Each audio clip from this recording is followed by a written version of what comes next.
ওলি আল্লাহ দুই রকম হয়, মনে রাখবেন। ওলি আল্লাহ কয় রকম? দুই রকম।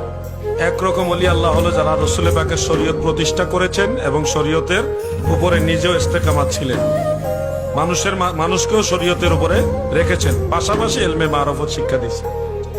যেমন সদরার হুজুর কিবলা নিজে বড় আল্লাহর ওলি, মারেফত হাসিল করছে, মানুষকে মারেফত শিক্ষা দিচ্ছে, কিন্তু শরীয়তের একটা চুল পরিমাণও এদিক সেদিক করে নাই, সব ঠিকঠাক রাখছে।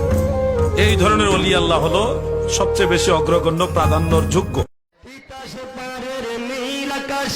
উঠেছিল নীল আকাশে উঠে। সতুরা দরবার শরীফের একজন ওলি মৌলানা আব্দুল খালেক রহমতুল্লাহ আলাই, আপনারা জানেন যে তার পাশে যে সমস্ত এলাকা আগরতলার রাজা তাকে ডেকে নিয়ে বলছে যে হুজুর বৃষ্টি নাই, আপনি একটু দোয়া করেন। উনি বলেন বৃষ্টি নাই, দোয়া করবো? তুমি একজন হিন্দু মানুষ, আমার কাছে দোয়া চাও কেমনে?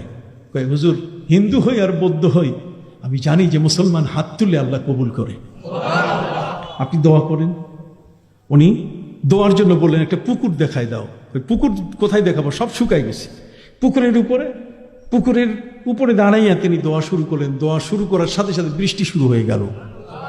সেই বৃষ্টির পানি ওই সময় তার যে পুকুরে পড়েছিল, সেই পানিটা এখনো তুলে যদি ক্ষেতের মধ্যে ছড়াই দেওয়া হয়, তাহলে ওই ক্ষেতগুলোতে আর পোকা আসে না। ওলি আল্লাহ দুই রকম হয়, মনে রাখবেন। ওলি আল্লাহ কয় রকম? দুই রকম।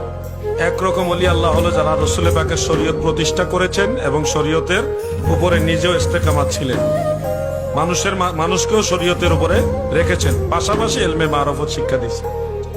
যেমন সদরার হুজুর কিবলা নিজে বড় আল্লাহর ওলি, মারেফত হাসিল করছে, মানুষকে মারেফত শিক্ষা দিচ্ছে, কিন্তু শরীয়তের একটা চুল পরিমাণও এদিক সেদিক করে নাই, সব ঠিকঠাক রাখছে। এই ধরনের ওলি আল্লাহ হলো সবচেয়ে বেশি অগ্রগণ্য, প্রাধান্যর যোগ্য। নীল আকাশে উঠেছিল নীল আকাশে উঠে।